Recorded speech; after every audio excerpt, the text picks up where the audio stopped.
Today I'm joined by a guest who literally embodies the word unstoppable. Nick Santonastasso is a global inspiration, a keynote speaker, a fitness enthusiast. Born with Hanhart Syndrome, Nick didn't just survive. He thrived on becoming an example of resilience, mindset mastery, and action. He's shared the stage with giants like Tony Robbins and inspired millions across the world to live life without limitations. He's spoken to literally world leaders, including His Highness Sheikh Hamdan bin Mohammed bin Rashid Al Maktoum, who is the Crown Prince of Dubai, The Rock, Deepak Chopra, Steve Forbes, and many others. My biggest trauma growing up was probably girls. As a kid, that I was disgusting, that I wasn't attractive, that I never have a girlfriend, I never have a wife. You're at rock bottom, or you're struggling with depression or suicidal thoughts or mental health. The best thing that you can do, if you're looking to redefine your limits, not only the physical limitations, but also the mental limitations. Because the mental limitations, as we're going to talk about in this video, is usually more detrimental than the physical one. Buckle up, because Nick is about to drop gems on self-mastery, perspective, and crushing life.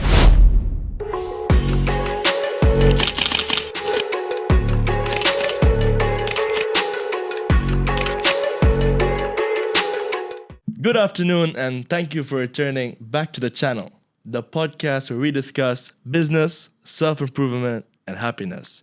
And today, we're even going to dive into limitations. Not only physical limitations, but mind limitations. It's usually the mind limitations, as we're going to talk about, which are usually more stronger than the physical limitations. Nick, welcome to the show, my brother. my brother, thank you for having me. This is going to be a good one. It's going to be a very good one. Nick, look, I want to start this off by saying thank you so much for coming. It's a big pleasure. You know, I've had many big guests on the show, but as I told you before this episode, I've been most excited probably in a long time for this one because I have so many questions to ask you and my mind is so curious. And you know what the best thing, guys, Nick said before he started this video? So in case you think I'm being insensitive, he literally said, you can ask me literally anything. So Nick is super chill. He's like, I'm all good. Some guests, they want me to go through the questions. He's like, bro, ask me anything. I know you're curious. Just ask me. Don't worry. So I'm taking his advice to heart. And by the way, there a few things as we get started, if you don't mind. Sure. Right. The first thing, for those that are listening, one of the most important laws that you can anchor for yourself is what we call the law of exposure. What the law of exposure states is the moment I'm exposed to information that can change the quality of my life. The moment I'm exposed to a greater way of serving, a greater way of healing, a greater way of communicating, a greater way of doing sales, whatever it is, the moment I'm exposed, I can never be unexposed again. And so for those that are listening, you've already taken the first step or the first hop by just putting in the earbuds or putting on the video and exposing yourself or giving yourself the opportunity to catch one piece. It's a good thing I got one finger. One piece of information, one gem, one nugget that can change the quality of your life. You're one piece away from a whole different life. So welcome. Glad they're here. Wow, what an intro, man. That's sick. Honestly, guys, if you watch this video, you're already on the right track. Nick, I want to address the elephant in the room. Your disability or reability. How did it happen? Yeah, great. So I don't know. I was born this handsome, so I just came out this way, right? Okay. But for those that are listening or for those that are watching, I'm 28 years old. In 1996, my parents went in for a late ultrasound. They sat my parents down and they pulled the baby up on the screen, and suddenly everybody started freaking out. And their conclusion was that my limbs weren't being developed. And in that moment, they classified me with what you called, Hanhart Syndrome. And Hanhart Syndrome either leaves the babies with undeveloped limbs or undeveloped organs. So at the time of my birth in 1996, I was the 12th baby in medical history that they've ever seen this happen to. And out of the 12, 8 of those babies passed away due to undeveloped organs. So I had about a 30% chance to live. And in that moment, my parents made a decision. The decision was to go forth with a pregnancy when everybody said don't. And I popped out looking like this, full head of hair.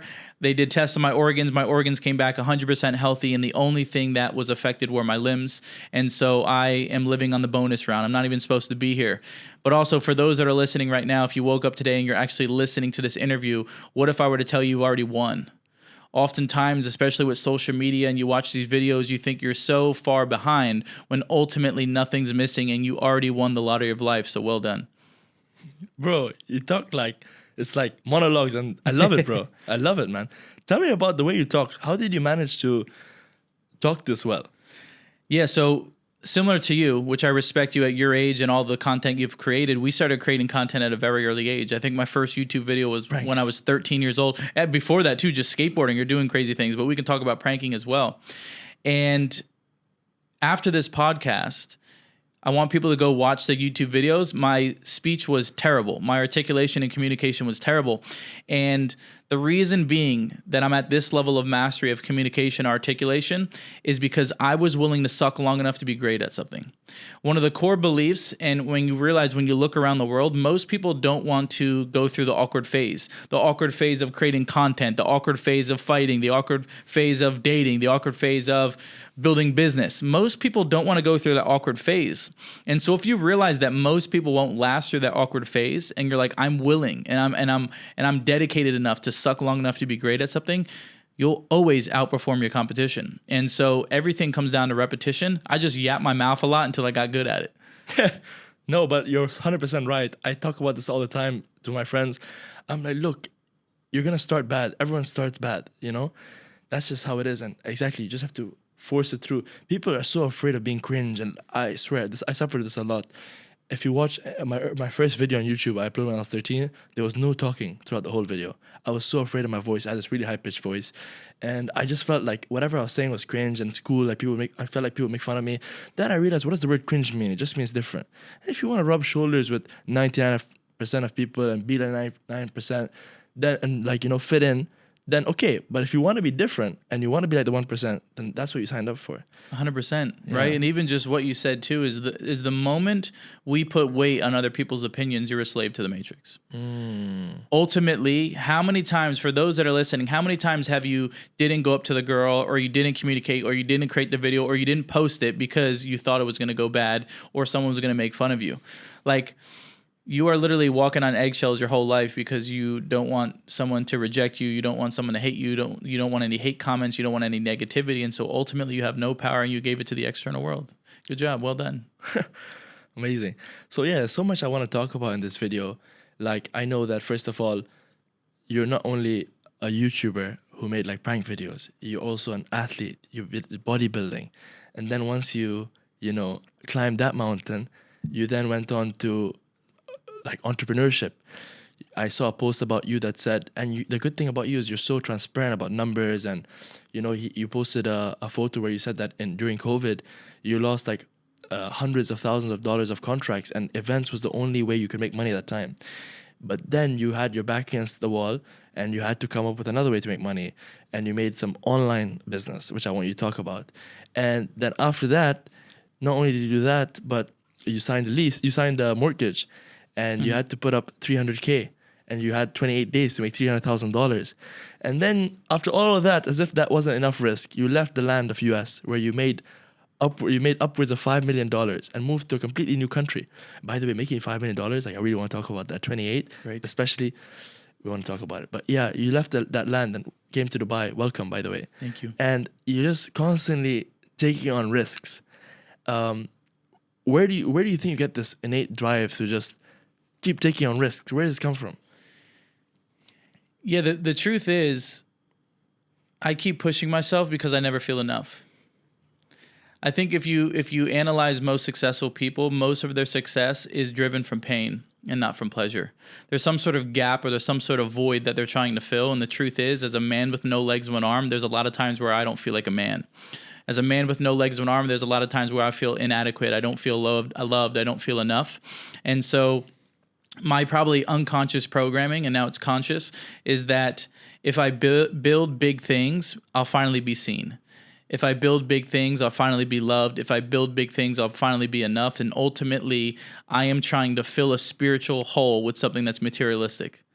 Wow. And so the truth is that I'm at this age where most of my success has come from a place of pain, and I'm finally shifting to a place of like, I'm already enough. I don't need to prove anything to anyone, and everything's additional. But I would be lying if I said that my drive and my motivation came from a place of pleasure. I think it came from a place of pain. And if, for those that are listening as well, a lot of men Most of their success comes from they never felt like enough. They never felt seen. They had a chip on their shoulder. They want to prove people wrong. And so from the moment that I came out of my mother, the doctors handed over a big list of all the things that I'd never do. They said I'd never drive. I'd never feed myself. I'd never dress myself. I'd basically be in my parents' care 24/7. And so from the moment that I came out of the womb, I was doubted. And so I think a lot of my success is driven from proving people wrong and trying to fill some sort of void. And maybe one day I'll shift, but I think most of it came from pain. Fabulous. I wanted to ask you then, on that note about pain, I know that you have an interesting past which was quite traumatic. Would you be willing to open up about some of the trauma you had during a child? And also on that note, actually, what's maybe also interesting is there anything wrong with that? So for example, for me, I'm like you, it came from pain. Do you think that people who are motivated by that pain should try to avoid using that as motivation? Well, that's a very interesting question. I think younger Nick, less evolved and spiritually evolved Nick would be like, yeah, there's a right way and there's a wrong way. But ultimately, I've landed at a place as a coach, a communicator, and a facilitator or a guide to people that your way is the way. Your path's the path, bro. And so for those that are listening, yeah, you're going to have mentors and gurus and teachers that tell you like this is the way and that the way, but ultimately your way is the way. And you're going to navigate and the path will self-illuminate as you walk it. You have some teachers that will say, use the pain as leverage to shift, which I also agree with. And you have other teachers that will say, why wait for the pain to change? Just change now from a place of bliss and a place from joy. And so I don't think there's a right way, there's a wrong way. But I do think that if you're in a painful place right now, if you're at rock bottom or you're struggling with depression or suicidal thoughts or mental health, the best thing that you can do is become a greater version of self and prove to yourself that you're enough. But if you want to prove it to the world, prove it to the world.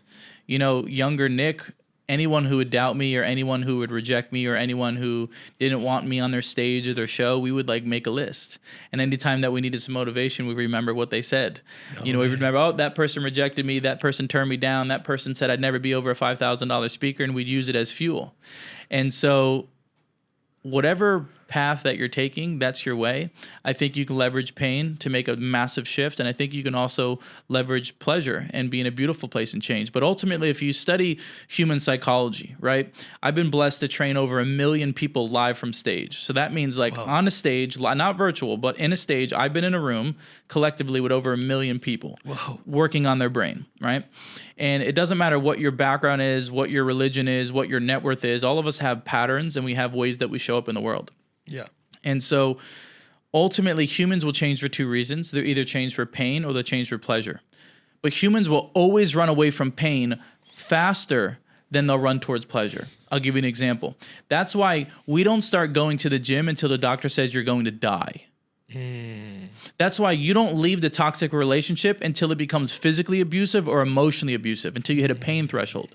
For those that are listening, maybe you're in a 9-to-5 right now. You won't leave the 9-to-5 until you hit rock bottom or your boss pisses you off to a certain extent where you said, I've had enough. All of us listening right now can think back to a moment in our life where we hit a pain threshold, where we said, enough is enough.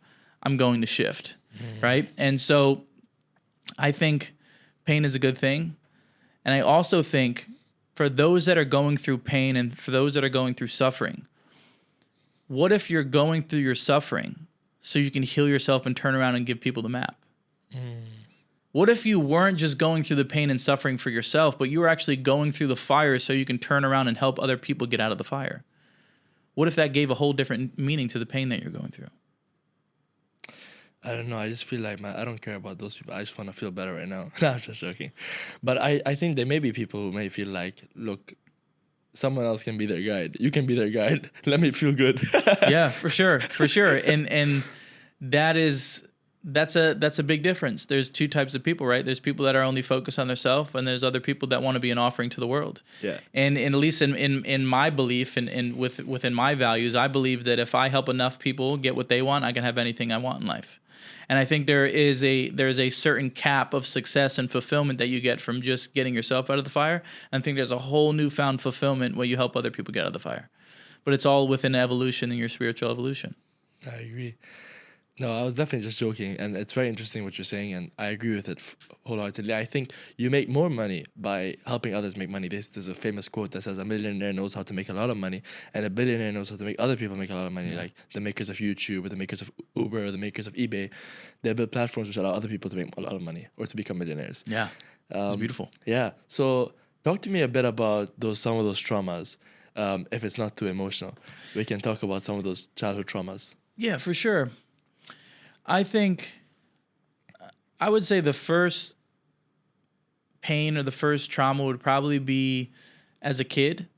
You know, growing up, kids are savages and they only know what they know. And so I didn't know I was different, but kids let me know that I was different. And so from an early age, there was, pointing and stares and making fun of me, or, I wasn't. Sorry, you were in a school with like everyone was. Yeah. Yeah, so that was, my parents fought for me to be in a normal school. Oh, wow. They were like, if we put him in other situations or padded rooms and, made it easy for him, he's going to get smacked in the face by reality at a very early age, or, when we leave. And so they fought for me to be in a regular school system. And so they threw me into the mix with everybody.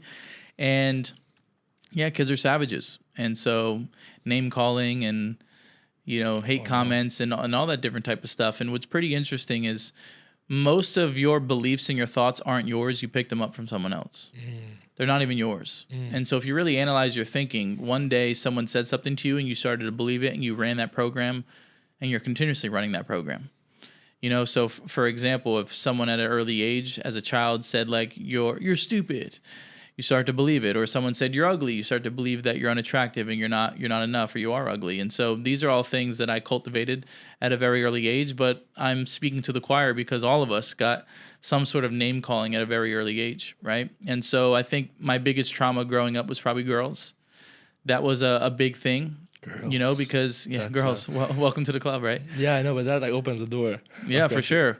We can go down that door, we can go down that hole. And so for me, imagine being in middle school and high school and all your best friends having girlfriends and boyfriends and you were single.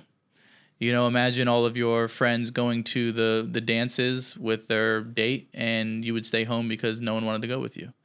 And so these are all things that I experienced at a very early age. And because of that, I started to develop beliefs as a kid that I was disgusting, that I wasn't attractive, that I'll never have a girlfriend, I'll never have a wife, I'll never go to my proms, I wasn't enough.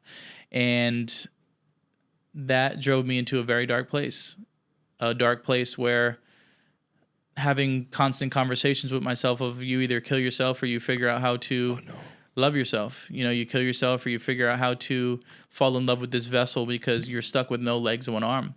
And so that was a very painful part of my life. And to be honest, all of us are still running these unconscious programs. And we don't even know it. Yeah. And that's why it's so important to have a guide or a mentor, people outside of yourself, because you can only see what you can see. And the only way that you can strip power away from something that isn't serving you is for someone to shed light on it. But what's so interesting is we're so good at pointing out what's wrong with other people. And we're really bad at pointing out what's wrong with us. It feels good, Judge. It does. Why? Makes you feel like you're better. Yeah. And what's interesting is everybody is a mirror for you. Yeah. And so when you judge other people, you're really just judging yourself. True. The universe, God, whatever you believe in, is a mirror. Everybody's a mirror for you. And so the way that you treat people, what if you had the belief that everybody's you just in different extensions? Different forms, different. What if I'm you? Yeah. You're me. I'm just you in a different timeline, in a different vessel. God. I'll treat you. How would you treat me if I was you? Nothing but love and. Very interesting. We're so disconnected. Yeah. That's interesting. I never thought about that. What if I treat people like they're me? God damn. Yeah, honestly, it's interesting because and I do feel like now when you talk about it, I feel like there's a lot of similarities between me and you. And I feel like if I was to focus on that, I'd find that with anyone. We're more alike than we are different most of the time. Talking about the what you just mentioned, because it's quite interesting and it definitely sounds quite difficult. Did you manage to ever get that prom date, or in high school, did you ever manage to find any girls who were able to look beyond the physical, you can say, weaknesses or lack. Illusion. Yeah. The illusion of the body. I mean, not Yeah. illusion, but I mean like the physical limitations. Of course. Which they would call it. But is it a limitation or No, is it no. an illusion? It's an illusion, but I mean like for them. Yeah, for sure. So when I was 14 or 15, I got my first girlfriend. Wow. She was really attractive too. Nice. And it started off as friends, and then it turned into something that was more intimate. And what was really amazing is we're all just looking for evidence that it's possible. I don't care if it's relationships. I don't care if it's business. I don't care if it's sales. I don't care if it's a podcast. Like, your first view is more valuable than your millionth view, because the first view showed you that it was possible. Yeah. If I could do it once, I could do it a million times. And so the moment that I got my first girlfriend, I was like, it's possible, right? But until then, it's a rocky road. It's the same thing. It's like if you're in a sales position and you've never closed a deal, a part of you is like, I don't know if this is possible. But the moment you close your first deal, it unlocks a whole different level of belief and empowerment for you, because you know if you could do it once, you could do it a million times. And so when I was about 14 or 15, I had my first relationship, and that was great. And that gave me a lot of confidence, and that instilled a lot of certainty and evidence in me. And from there, I realized that it was possible. But I think belief and certainty comes and goes, depends on the season. And so you could feel really amazing and you could feel really confident, and then life can hit you again and you're back into the hole, right? But yeah, I got my first piece of evidence at 14 or 15 years old. What happened with that relationship? What did it end? Why did it end? It's a great question. This is terrible. I ended it with her because... Don't tell me you cheated on her, man. No. Would it be funny? No. I think I just ended it with her. I probably got like a big head, and I was like, oh, if I could do this once, I can have all of it, you know? And I probably was just like, I don't want this. I probably got bored. Commitment. Yeah. Or there's commitment issues, right? It's like, yeah, there could be a lot of things. Could be trauma there too. And so I ended that. I was also a wrestler, so I probably got a big head, you know, You're wrestling? Yeah, for sure. How? Yeah. We can try Really? after this. No, my older brother was a wrestler, and all my best friends are wrestlers, and I wanted to become a wrestler. So you wrestle other kids with full limbs? Oh yeah. Really? Yeah, That's for sure. sick. Actually, my right arm was about 5 inches longer than it is now. My bone was going faster than my skin, and it was super sensitive. And if I would have hit my arm hard enough, my bone would have came through my skin. And when I was about 16 years old, I asked my parents if we can find a doctor to amputate my arm so I become a wrestler. And so when I was 16, I went into the operating room. They cut 5 inches of my arm off, and then I became a wrestler. No way. Yeah. So you cut more of your arm No, because you were like, I'm all in. I'm all in. I'd rather have less if I can do more. But that's how hurt I was. Yeah. That's how broken I was. Yeah. Right? I was at the point where I was willing to do everything and anything to feel enough, to feel part of a group, to feel like an athlete. And it was going to better the quality of my life. And so, 15, 16 years old, I decided to cut 5 inches of my arm off. And I was probably the happiest kid that cut his arm off. And then I went into wrestling. My junior year, I was not the starting lineup. And then my senior year of high school, I was the starting 106-pound varsity wrestler for my high school. Wow. When you had this relationship with this girl, would other people laugh at you guys if you guys were walking through, and how would you walk? Would you walk with her? But I assume at that point you guys were all young. I don't know how the height, like, was she much taller than you? Yeah, it's a good question. These are good. Sorry, these are great questions. So one, I wasn't walking, I was rolling. Sorry. I was rolling in my wheelchair. I had an aide, right? So my aide would push me around. But yeah, these are all things that you have to navigate, right? Especially as a man and wanting to feel like a man. It's like, how does the man with no legs and arm? This is very interesting. If someone's going to get a breakthrough and an insight here. How does the man with no legs and arm feel like a man when, as a man and a mature masculine man, you're supposed to be able to fight people. You're supposed to be able to open doors for them. You're supposed to be able to walk on the inside of the road so they don't get hit by a car. How is he supposed to feel like a man? And this was actually a breakthrough that I got recently, just a few weeks ago, right? Because the healing never stops. Yes. The growing never stops. The identifying trauma never stops. And I was with one of my coaches, and I said, well, sometimes I feel inadequate. And he said, well, why do you feel inadequate? And I said, well, if someone wants to fight me, I can't fight, or I know I lose, or if I can't open the door for her, and I can't walk on the inside of the road so she feels protected. And he looked at me and he said, there are guys with all their arms and all their legs, and they can't fight either. That's true. There's guys with all their arms and all their legs, and they still don't open the door for their girls. There's guys with all their arms and all their legs, and they still don't even have the consciousness level to walk on the inside of the road to protect their girl. He said, so you're just creating inadequacy by what you focus on. You see, we don't get the life we have, we get the life we focus on. That's why you have millionaires and billionaires who have all the money in the world who are still pissed off and angry. And that's why you go to a third world country and you see a kid kicking a can and he's happy at you, and you're like, damn, who's really rich? Because you don't get the life you have, you get the life you focus on. And so even you, with all your arms and all your legs, there are moments where you feel insecure and you feel inadequate because you're creating your own feeling. That's true. So are we really different? No. We're not. It's an illusion. Yeah. It's the same thing how people say, wow, look at Nick, he's so disabled. And I'm like, I have more money than you. Yeah. I'm in better shape than you. I'm more fulfilled than you, and I'm on purpose. Who's really disabled? It's an illusion. And that's not even to poke at people. That's to wake you up and let you realize that the physical body doesn't hold you back. It's the psychology and it's the operating system. Why does the man with no legs and an arm have more of a fulfilled life than whole men? I'm half, but I'm more whole than you. Because of the beliefs and the operating system.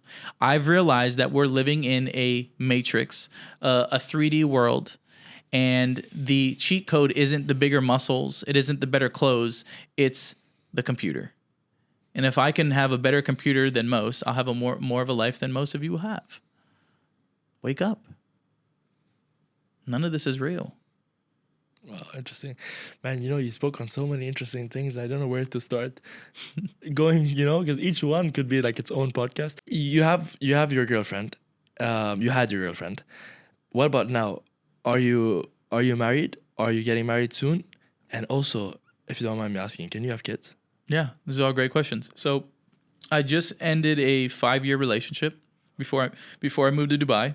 Wow. And for those that follow me, or if you haven't followed me, you can scroll down and see how attractive this girl was. But in all areas, this girl was attractive spiritually. She was attractive mentally. She was attractive physically. She was business-wise solid. 10, right? And my biggest breakthrough around relationships, for those that are listening, is when a man is on mission and a man is on purpose and he knows exactly where he's going and he knows exactly what he wants, with that aura and that presence, the physical body will fade. There's been so many moments in my life, men and women, where we're sitting in conversation and they go, bro, I totally forgot that you have no legs, one arm. Because the man is on mission, the man is on purpose, and the aura is just so grand that the energy dissolves of the physical body. And so I ended a 5-year relationship. And the reason why I ended a 5-year relationship was selfishly, I probably could have saved it, but I didn't want to do the work. So I copped out. I'll be honest, I copped out. But also, there's so many intricacies with relationships. There's the masculine, there's the feminine, there's polarity, there's trauma. And so ultimately... Baggage. Yeah. So ultimately, two individuals have to be doing the work and making the choice. And if polarity falls out of alignment, or there's no polarity, working together to get back in polarity. And so, at least for me, my hallucination is that due to her upbringing, she had a more masculine core, just because of her conditioning and her upbringing. And if the girl is in her masculine and has a hard time tapping into her feminine, she either emasculates emasculates the man, or they just butt heads, because you can't push masculine to masculine, right? I agree.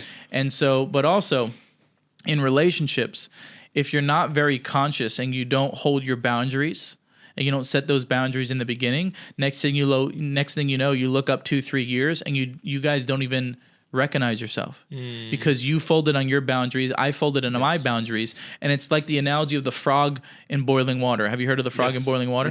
Right? So the frog in boiling water states that if you boil water and you throw a frog in, it's going to immediately jump out because it feels hot. But if you put the frog in cold water and you slowly just crank the temperature up, the frog will boil to death and have no idea. And so that's the same thing in relationships. If you're not conscious of where your boundaries are getting folded and where your values are getting misaligned, or you stop doing things because you don't want her to feel insecure, and she stops doing things she loves because she doesn't want you to feel insecure, next thing you know, you look up and you're not even the two people that you fell in love with. And so that's why I ended it, because there was a lot of work to do, and I didn't want to do the work. Yeah, it's interesting when you're a man with big ambitions as well. Sometimes you don't have time to focus. You have to sacrifice all of these things. 100%. I think that's a massive one as well. And I say this from my most heart-centered place is at this point in my life with my mission and the things that I'm building, purpose and mission was always number one and she was always be number two. And that takes a specific type of woman to fall into that, right? Every girl wants a successful man until she hasn't realized what it takes to be a successful man. Yeah. Right? But ladies, by the way, I love you because there is this massive need for healthy feminine and healthy masculine. And I think just the world is really jaded right now. Yeah. And I think there's cycles to the world. And right now we're broken. But what's pretty amazing about being broken is on the other side of broken is fixed. So let's keep pushing because one day we'll get to the golden age. Maybe.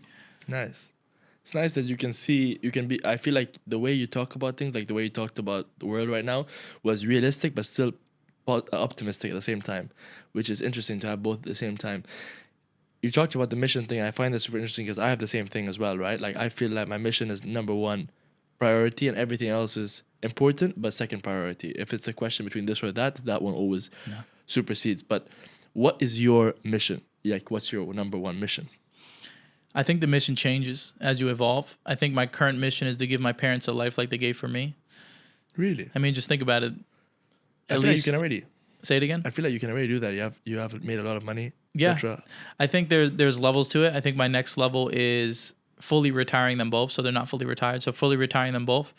They come to Dubai in a couple days, so they're going to experience that. I'm slowly like getting them to come over on this side of the world. But my mission right now is to give my parents a life like they gave for me, and I feel like it's my obligation or duty because they didn't abort me. Was that like a big? Like just think about that. It's like everybody wanted to take me out. Everybody, really? Yeah. I mean, the doctor said you shouldn't go through with the pregnancy. Really? If you do go through with the pregnancy, you should give them away. Wow. All of that, and they decided to drown out all of those limitations and all of those noise, and so it is my duty and obligation to give them a life like they gave for me. I'm not even supposed to be here, right? And so, but for those that are listening right now, the purpose has to be greater than the pain. You see, when it comes to business, when it comes to entrepreneurship, when it comes to building yourself into the greatest version of yourself, if you don't have a deep, meaningful reason of why you're doing what you're doing, you're not going to make it. I will tell you this right now. I mean, you know it to be true. How many content creators, how many influencers, how many entrepreneurs do you see come and go? They get into the scene and then you don't see them again. Yeah. They're gone. How many people do you see come to Dubai? Oh, I'm going to do it.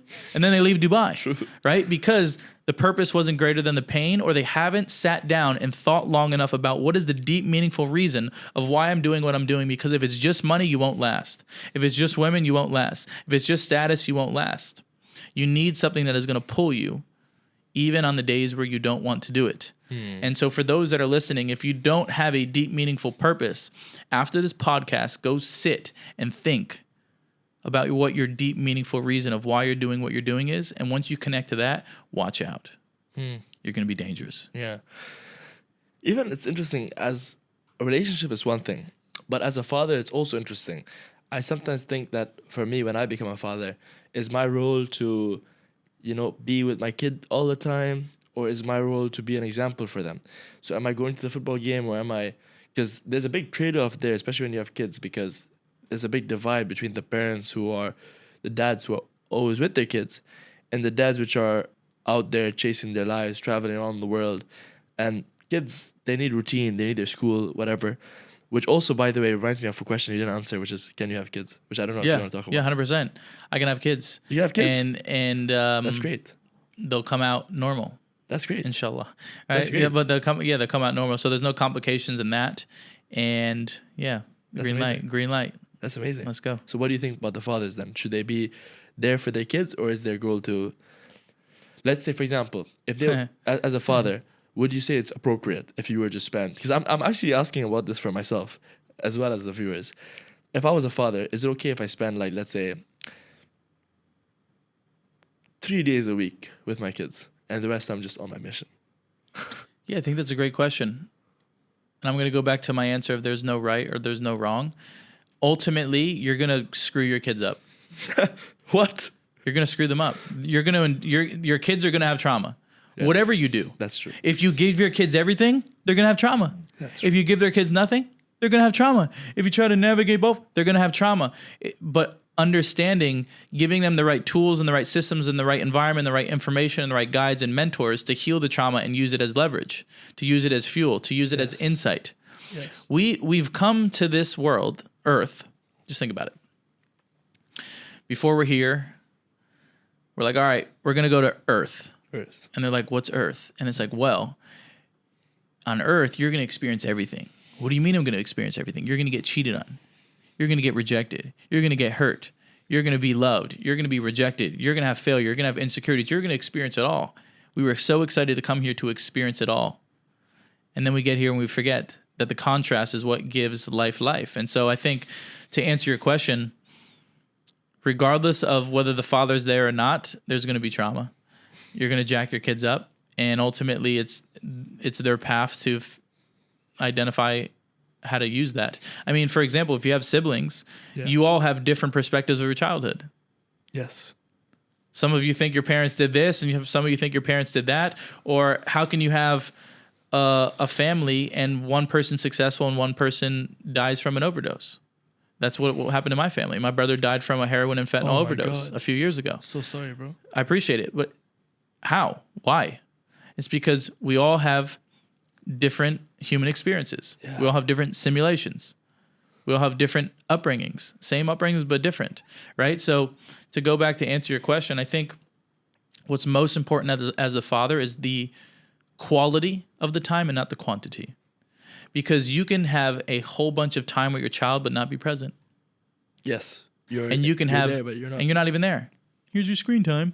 Have fun. Is that really presence? No.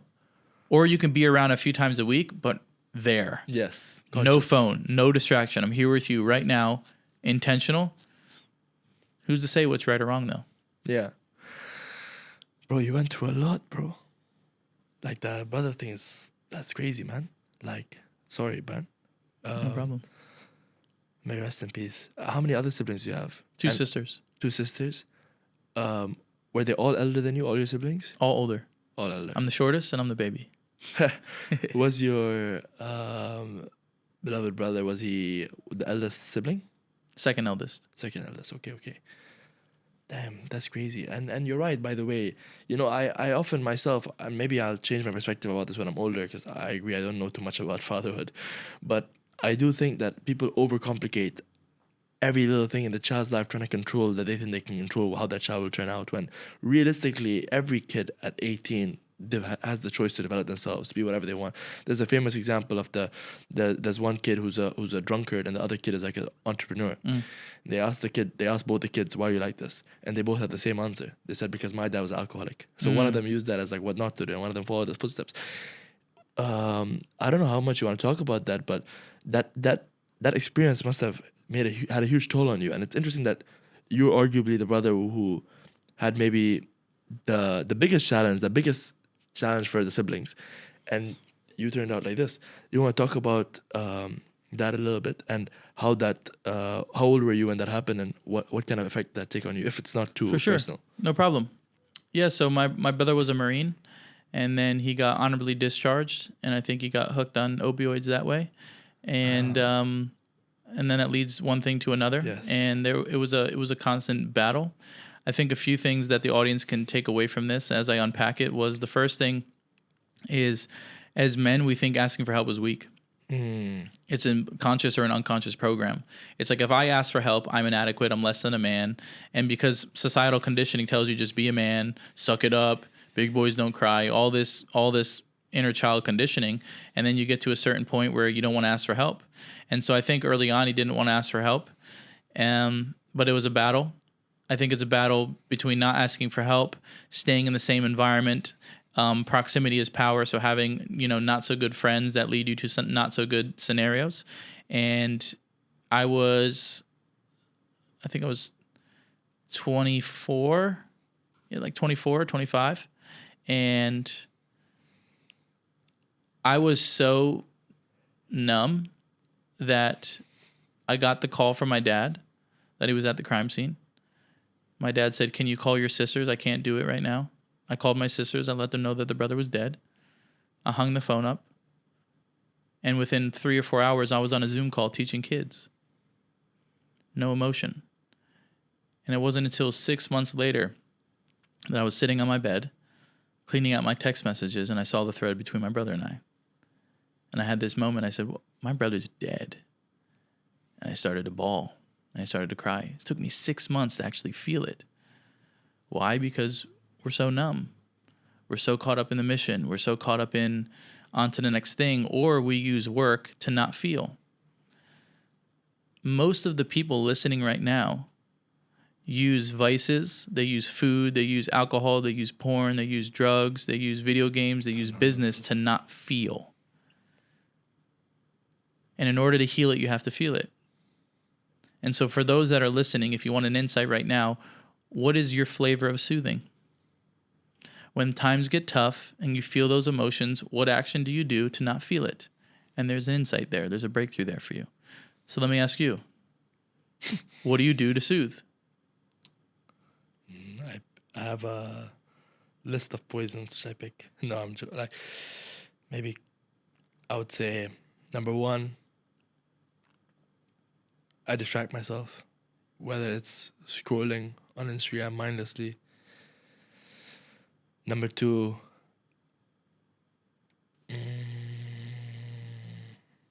I preoccupy myself with things that don't matter in that moment. Try to keep myself busy. Number three, just a bunch of different coping mechanisms. You don't have to share them. Yeah, no, but honestly, thankfully, nothing like would be what I'd consider too self-damaging. Like I wouldn't be doing any substances. I never drank in my life, but definitely like a lot of other things which aren't great. Yeah, you know, of course. And sometimes I think that those coping mechanisms are there to help me. Like it's getting busy is the right thing to do when you're stuff with this. But again, like you say, what's right and what's wrong, who knows? Of course. And what we do is we rationalize. Yes.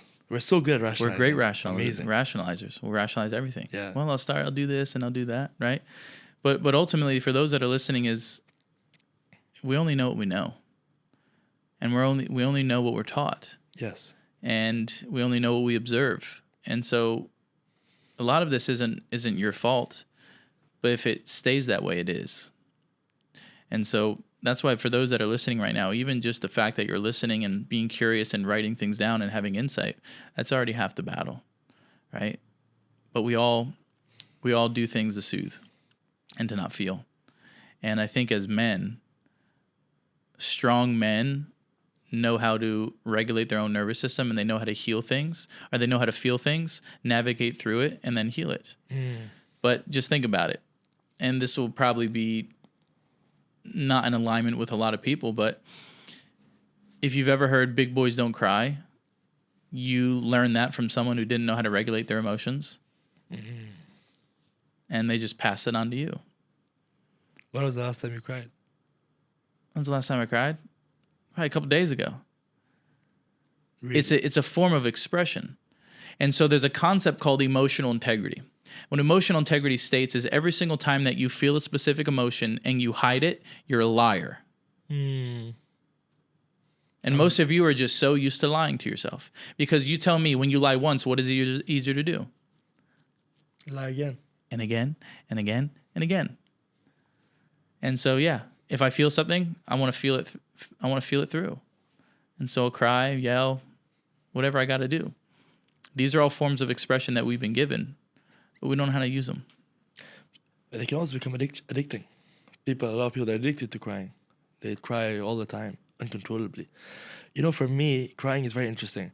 I can't, I swear, I don't say this to be a man. I don't think anything's manly about not crying, but generally, I think at some point as a kid, I trained myself not to cry. And I haven't cried in like 6 years, maybe. At least 4 years, you know? So why do you think you train yourself? I can be sad. Believe me, I get very sad sometimes, but I guess when I was a kid, it was kind of like looked down at me in certain points when I used to cry. Yeah. And I felt like people would get more angry at me when I used to cry. So I used to practice like breathing or something else to stop myself last second before I'd cry. I'd just take some deep breaths and then I would not be able to cry anymore. Yeah. And now I genuinely can't cry. Sometimes I play like a try not to cry challenge just so I can get to cry. Wallah. But I don't know why. I just can't cry. But I As in, like, for me, as long as like I'm able to feel that sad emotion, maybe look out the window and stare and like feel that emotion, I think that's enough. But it's interesting. I need to talk to someone like why I can't cry. Can I ask you a question? Yeah. Is this okay? Yeah. Anything. So your upbringing, Yes. you had your mom and you had your dad? Yes. They still alive? Yes. Initial, No deaths. Huh? I haven't experienced a close family No death. problem. So initial response, whose love did you crave more, your mom's or your dad's? Moms. Oh, whose love would I crave now or at that time? I guess at that time both, but I'd say I'm closer to my mom in general. But who did you crave more? Maybe my dad's. I don't know. I know you don't know, but remember. if you were to know. I generally don't remember whose love did I crave more. I think depending on the day, My dad, he had like at that time he had like some like he get angry a little bit, Amazing dad. Yeah, We're very of close. course, But he yeah. used to have times where he used to get pretty angry at me. And I was also a very rebellious kid. Yeah. So, I was like I would do crazy shit all the time.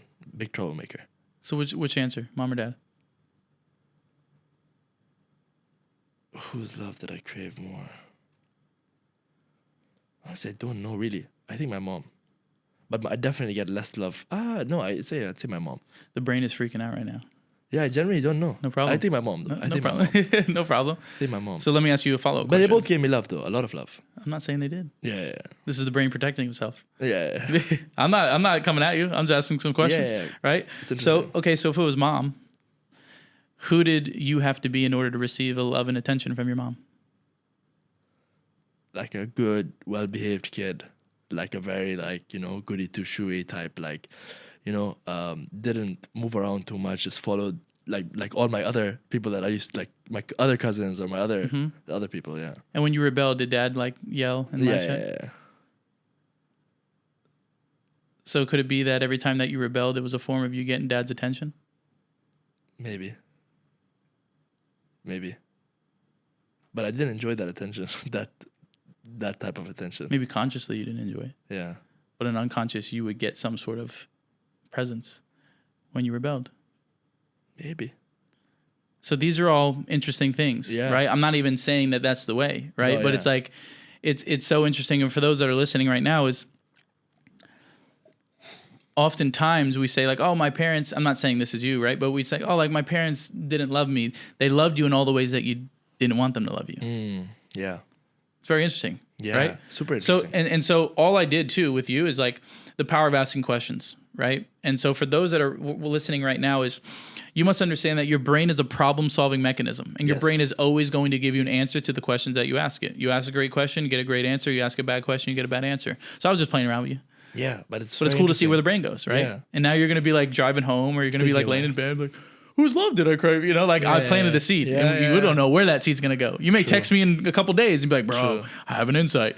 I love the brain's ability, by the way, to like give it questions and it just thinks about it. Like it actually runs so deep. I've noticed times where I've like told myself that I really want to wake up at a certain time and I wake up at that time. Yep. Or shit like where I'll ask myself a hard question and like 3 days later, like for example, nicotine. I had a tough time trying to quit nicotine. And a wise friend just told me, just tell yourself every day that you really want to quit. Like you continue smoking. I was vaping at that time. It was a vape epidemic. It's like continue vaping, but always have in the back of your mind that you want to quit. Don't tell yourself it's okay that you vape. Because before I was telling myself, it's okay, I enjoy it, I want to do it.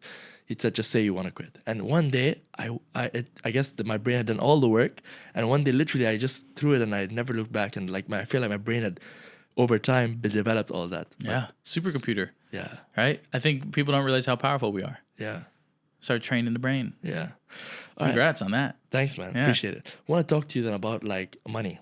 So you've had upwards of $5 million. How have you made so much money? Yeah, it's a great question. Talk to us about the income streams. Yeah, for sure. So the first income stream started when I was about 20. Actually, my first income stream was pranking. I used to be a prankster. Yes. So when Vine was out, I was dressed up as a zombie and I would scare people and I got really famous for it. And my first gig was The Walking Dead hired me to scare Norman Reedus in Tokyo, Japan. They paid me like $10,000 as an 18-year-old kid. So that was like my first paycheck. I was so stupid, and I got paid $10,000, and I bought a $2,000 Versace chain like an idiot. But that's what you do as a kid, and you don't know what's going on with money. And when you want to show that you are something. Of course. And then that shifted to speaking. That was probably the next big stream of income. And so I started off as a free speaker. And then the more that I dug my well of knowledge of NLP, timeline therapy, hypnosis, all the things that we were talking about, I went from, over 7 to 8 years, I went from a free speaker to now I get anywhere from $50,000 to $75,000 for an hour, depending on the organization or the event, right?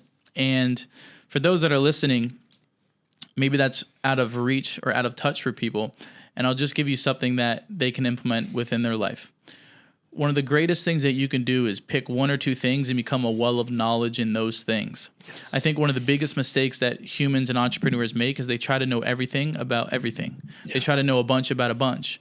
But what if you just pick 1, 2, or 3 things to dig your well super deep on, become an expert in those things? When you become an expert in the authority, people will pay you a lot of money to condense time. Rich people, especially, they want to go further faster. So rich people use their money to get their time back. Poor people use their time to get money. Yes. So if you can become an expert in the authority and you can have a specific offer or service and offer it to rich people, they will pay you a lot of money to condense time. So people pay me a lot of money to condense time. So when it comes to speaking, the first revenue stream was the keynote fee. The second revenue stream was afterwards book sales. And if you think about it, that's just a high-paying job. Yeah, books. Yeah, but that's still a high-paying job. I didn't realize that for 4 to 5 years. I'm like, this is great money, but Nick still has to show up. You're trading time for money. And then COVID hit, put that whole company on a pause, and that was my big shift into digital marketing, into course creation, masterminds, digital products, high-ticket offers, all that different type of stuff. And so I started teaching communication. I started to teach people how to craft irresistible offers out of their zone of genius. I started to teach people how to create transformational keynotes. So if you want to go speak on stage or a podcast, I'll show you the exact framework, how to do it, how to storytell in a transformational way, how to land, negotiate in-person virtual stages. And who would have thought that there's a lot of people who are rich who are terrible speakers? And guess who's a master at it? Me. You. And so now, especially with high net worth individuals, there's a lot of people who want to feel more certain and confident on stage or in the boardroom or within their company. They come to Baby Yoda and they say, Baby Yoda, help me. And then I condense time for them and then they're on their way. And they pay a lot of money for that, because when you have the ability to collapse decades into days, people pay you whatever. Yes. All the lessons, all the trials and tribulations. Let me know one thing. If there's someone who's watching this who wants to be a big speaker, they have that passion that they want to become a world famous speaker. How do you go about getting speaking gigs? Like, how does that work? Do you just email organizations? 100%. I'll say this: the offers you don't make are the offers they can't take.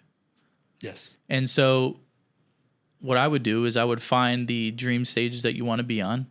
ChatGPT is easy these days too, is like jotting your name, your skill sets, and then be like, hey, make me a sexy proposal of how I can provide value to this event, have it drafted up, and then send it with some pictures of you speaking, and then shoot your shot. And what's a hack for those that want to communicate and get to the next level, and this took me like 5 years to learn this, is so many speakers want to get paid up front. But what if I were to tell you that you don't even need to get paid up front? You could just give away something free from stage, capture those leads, and then make money on the back end. Yeah. So there have been so many times where I wouldn't, if someone didn't have this was early, Nick, if someone didn't have my budget, I would say no to them. And I would turn down that opportunity to get in front of people who could potentially want what I have. And so for those that want to make money speaking, you don't even need to get paid up front. Just when you land an event, ask the event organizer for permission to give away a free gift from stage. That could be a QR code, that could be a PDF, that could be your Instagram. And then at the end of your speech, you say this: How many of you got value here from today? Yes. Would it be okay with you if I gave you a free gift before I go? Now, what I did was I didn't sell anything and I asked for permission. The moment I asked for permission and you gave me permission to give you something, now you want it. So the guard is down. You give them a free gift. You capture that data and then you follow up those people and one person is going to become a client. Oh, nice. Now, when you make money, you can send it to Nick Santonastasso. No, I'm just kidding. Small percentage. But that's the power. And just think about it. As a communicator, if you're really amazing, and you don't offer someone the opportunity to go deeper with you, you're doing them a disservice and you're doing me a disservice. True. You're doing yourself a disservice. Yes. I mean, we all have mentors and gurus. Imagine if your mentor didn't offer you the opportunity to go deeper with them. We all lose. Yes. And so make an offer, make an invitation. And what if every time you didn't make an offer, someone out there still suffering because you haven't offered them the opportunity? True. Yes. I like that. It's interesting because, first of all, you're giving a gift, so you're adding value. On the stage, you've already got some value. That I already got this value for free. Now he's going to give me a gift. I'm going to get more value. And then the gift, you know, if it's an email, let's say, booklet, then, you know, one of the later parts of the booklet has the upsell to if you want okay, you read the text and now if you want a call, you can book a call. And that's interesting. And I like the way you say that if you don't sell, you're actually doing a disservice, because people think about I don't want to sell. But you're actually doing a disservice to them, because obviously your time isn't completely free and you have limited resources. So it has to be priced adequately according to your time value. So that's very 100%. Interesting. It changed my life, bro. Yeah. You know, because a lot of people have a bad relationship with sales, and it's because one day they got sold in a sleazy way, yes, or someone tried to shove a product down their throat that they didn't want. Yes. But if I call this heart-centered sales. It's just like, here's another transition statement for them. For those that are going to sell from stage, you say, how many of you got value from today? Yes. Is it okay if I take a few minutes to talk about how we change people's lives just like yours? They say yes. Now it's not a sell, it's an invitation, because they already gave you permission to talk about your offer. Now it's not a pitch. Now physiology doesn't change. Now your heart's not getting all fluttery because you're like, I'm going into my pitch. True, I was that guy. I was really good at speaking, but the moment it went to the pitch, I'd be like, you know. Yes. But if you just disarm the crowd, now it's just a simple invitation. Yes, you're just giving. Don't miss that. Yeah. Don't miss that for those that are listening. That's going to make you some cash, and you're going to change some lives with that. That's sick. I think I'm definitely gonna do that, because I have a marketing agency as well, and sometimes you're right. I can talk all about our company profile and what we do, but the moment I try to ask them to pay up, I start to stutter a little bit. But that's interesting, because now you're just giving them another option. You think about it, and options are good. It's always good to have options, and now you're giving them an option. They want to take it, they want to take it, but you're giving them an option of how they can spend their money. Instead of buying the latest iPhone, they can put some money towards improving themselves, and it's good to have that option either way. Of course, bro. And this is such an interesting. I'll just end with this. This is such an interesting topic, because it's like dating.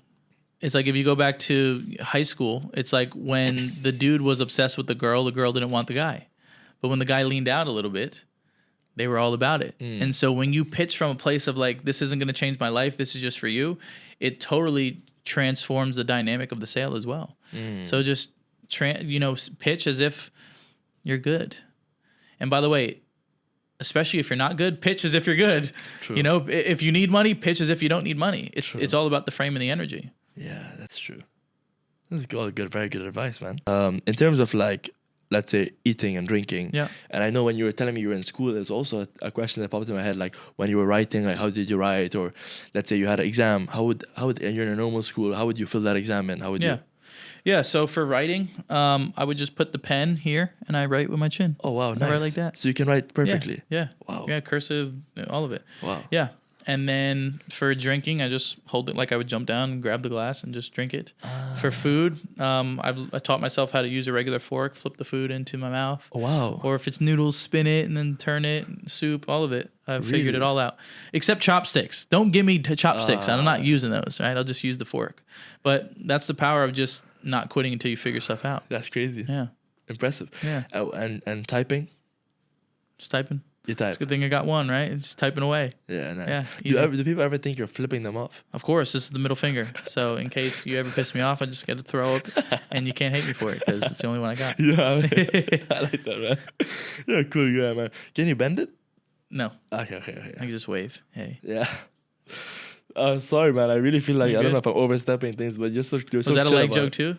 Overstepping? Was that a leg joke? Oh I'm my just kidding. god. I'm really getting them right now. No, you're good, bro. I'm an open book. Skipping That's the leg thing. day. You're skipping leg day. Yeah, always, every day. Still got bigger legs than most of y'all anyway, so, let's go. Man, I like you, bro. You're a good guy, Appreciate man. it. You made a video with Hamdan, and like that, you've made very prolific. You've met very prolific characters, and like world famous people like The Rock, Deepak Chopra, and what was the coolest thing you took away from these type of people? What was the reaction? Which ones were the nicest to you? Because you met so many.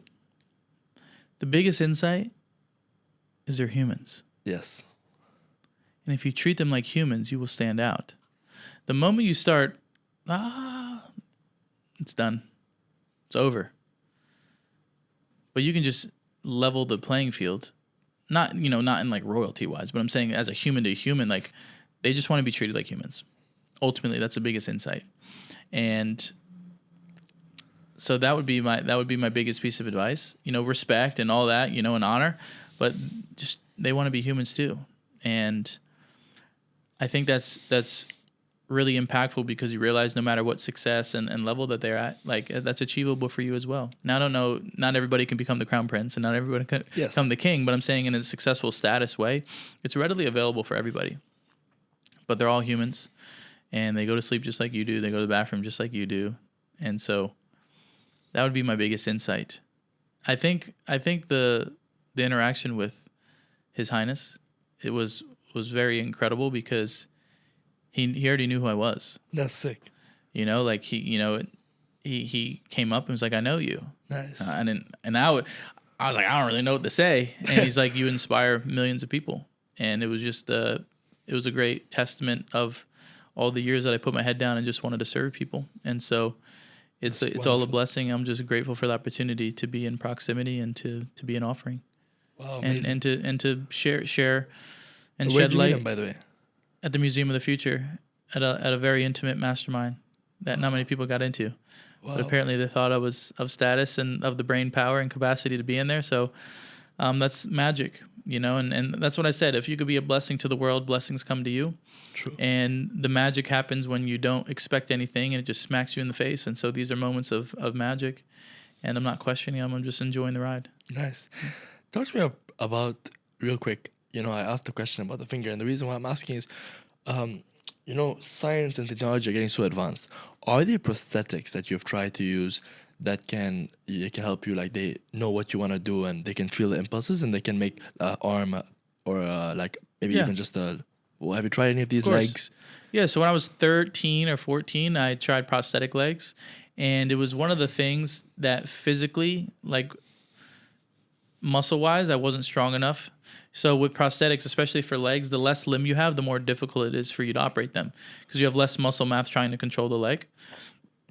And so that was something that I quit early on. But now it's, especially with technology these days, it's one of my objectives and intentions to get back into prosthetics and start training again.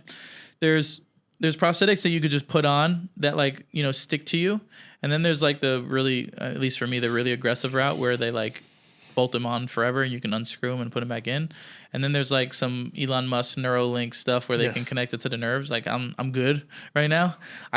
I've gotten to the point where I love myself, and I'm a unicorn and You don't even want I'm good. I'm good. But eventually it'd be cool to like run around and, kick people and squat in Converse and all these different things. We'll do another episode at that time. Of course. Yeah, I'll come back. Yeah. I'll kick this water out of the way. I'll do all the things. But, who knows? That's where, especially Dubai being the top place in the world, innovating future. There's some crazy technology that I'm down to partner with.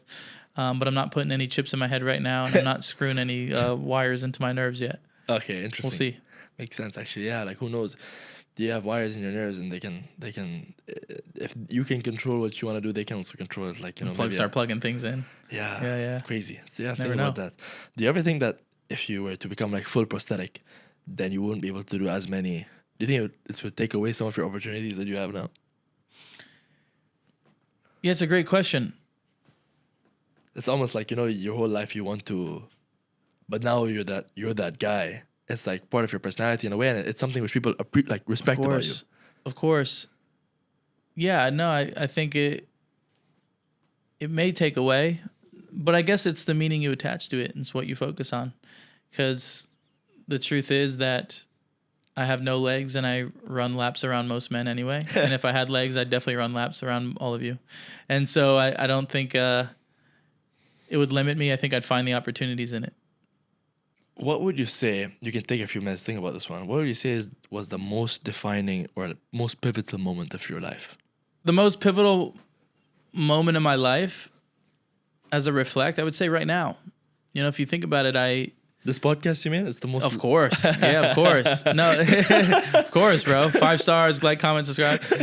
No, like cutting off my arm. No, cutting off the American market and moving to a totally different country, especially the Middle East, right? Where there's a lot of stigma and there's a lot of people view this as a specific way, but literally, you know, cutting off in a market that generated me millions of dollars, safety, security, mansion, car, all the things, right? And now I'm at a different level where you see me rubbing shoulders with world leaders and the very tip top, and I'm not doing that, or I wasn't doing that in America, or they didn't have the landscape or the capacity or the leadership to do so. And so I feel like I'm in my most pivotal moment in my life. You're going to see a massive transformation in the elevation, the identity, the purpose, the mission, the impact on a global reach. And I think this is my pivotal moment right now. Rapid fire. Okay, great. If you had a billboard seen by millions across the world, what would you write on it? Nothing's missing. Nice. Top 3 habits that keep you at peak performance. Meditation, working out, and always learning. Meditation. Of course. Do you practice which type? There's mindfulness. I cross my legs and I go like, no, of course. There's mindfulness. There's different types. Joe Dispenza. Dr. Joe Dispenza. Quantum theory. Going into the blindfold, becoming no one, becoming nowhere, and becoming nothing, and creating from that place. Wow. Most people have no idea what meditation is. They think they just close their eyes and go, No. But that's not meditation. Meditation is literally going inwards and trying to get to the present moment and creating from that place, going into the quantum. Crazy. The hardest part I find with it, and I'm breaking up the rapid fire for a second, is that I'm getting a bit selfish. I want to ask him my own questions. Is that like when I meditate, I try to not think that I'm thinking, right? But that in itself is a thought. And apparently you get to a point where you are just conscious that you're not thinking. But that's not a thought. It's just that you feel the emptiness of thoughts. And I've never reached that stage of that, that awareness or that seat of consciousness. How frequently and how long do you meditate? 10 minutes every weekday. I just usually do it in the office, and I'm only in the office on the weekdays. 10 minutes? Usually, yeah. It's not long enough. Really? I'm like 45 minutes an hour. Wow. I've done a 5.5 hour pineal gland meditation. 5 hours? But in blindfold for 5.5 hours. Really? So there's just levels to the game, cuz. Yeah. Right? But I think like 10 minutes to get to the present moment is really difficult. You know, if you do a 2-hour meditation or an hour meditation and you just touch the present moment for a second, that's a victory. And so it's a worthy opponent. I mean, just think, how many things in our life do we know we should be doing, but we don't? Literally, now in this day in life, I could be like, you can change your life like this. And they'd be like, no, I'll go over here and do that. Like, we can literally give you the cheat code and people still won't do it. Yes. So I would say work up to it. Okay. And do some guided meditations. Yes, the guided ones are great. Meditation or breathwork? Meditation. Okay. One book that changed your life. Outwitting the Devil, Napoleon Hill. Really? Bro, I read this one. I didn't like it, man. I felt like a lot of it was logic. Most of the Napoleon Hill books, I feel like they're quite boring. Especially Outwitting the Devil. Like, he talks like this devil and like, oh, it's real. And he's actually talking to the devil and he's interviewing them. And the devil's like, what was the key takeaways? I'm not trying to trash it. I mean, he's sold millions and millions of copies. But there's also stories about it, like, for example, his other book, Think and Grow Rich, about it being a fraud. Like, the way they did the marketing, the company who bought the rights to it made it seem like it was this grand thing. Mm-hmm. But anyways, what in this book was so pivotal for you? Or? I think the identities of the driven and the drifters. Yes. like being a okay. drifter, Okay. right? If you look around, most people are drifters. NPCs. Yeah, they're bots, right? And so they're drifting. And so I think that knowing the games that the devil or whatever you believe in gets you to drift. Once you're aware, you can't, the booby traps are there. That's why I think it's so valuable. That's right. Like you thought the book was not so good, but you still had a nicotine addiction to your vape. Bro, use my personal stories as ammunition against It's me. not ammunition. That's just the meaning you gave it. It's just leverage to show you that the book was actually valuable and you fell into one of the booby traps that he was talking about. You're right. You're right. That was one way you were drifting. Yeah. Can't argue with that logic, to be fair. If you could give your 18-year-old self one advice, what would it be? It's worth it. That you're going to change a lot of lives. And if you don't give up, life will be worth living. Have you ever met like a person who had like similar type or like amputees or whatever that had similar types of bodies, and they must have felt like you were their voice and representation? How was that feeling? Yeah, it's great. Actually, the first person that gave me evidence was an Australian man named Nick. His name is also Nick. His name's Nick Vujicic. He's like 40 years old. He was a pastor. And he was one of the first people that I saw speaking and successful, and it gave me evidence that it was possible. I saw him at a very early age.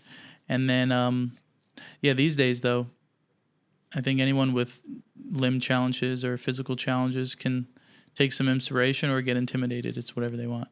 But if they can pull some inspiration from it, that's valuable. Yeah. And we're doing a lot of initiatives here in Dubai with PODs, People of Determination. Nice. So Nice. all aboard I the mean, train. I don't know. I felt like if I was one of those people and I met you, I'd probably like cry and like you're my voice and like feel so passionate, like your biggest fan. Yeah. It's been great. We did some work with even young children. And so there's actually a young boy in Brazil that I'm going to go see who literally has one arm, no legs. He looks like just like me. I'm going to go say what up. Nice. Yeah. That's your little bro. Yeah, let's go. Sick. Love it, bro. What is something that you love to do that people don't know about? Yeah, my ultimate inner child dream is to become a successful artist, singer, songwriter. Wow. And so in February, I have an album dropping. Wow. This year, my 2024 Spotify Wrapped, my first song was in 28 countries, and no one even knows. I haven't really promoted much, and so you're gonna see a new identity spawn in a few months. Wow. Bro, you just be climbing mountains, bro. Like Let's go. YouTube pranking to weightlifting to public speaking and course selling and coaching and now music, brother. Let's go, man. Sick. We're gonna die, Yeah. so let's get it in, right? Yeah. Facts. All right, man. Sick. Any last words? No, I think for those that are listening, if you made it this far, I think that's a big achievement. Most people have the attention span of a squirrel. So if you made it this far, you're a part of the few percent that are willing and open.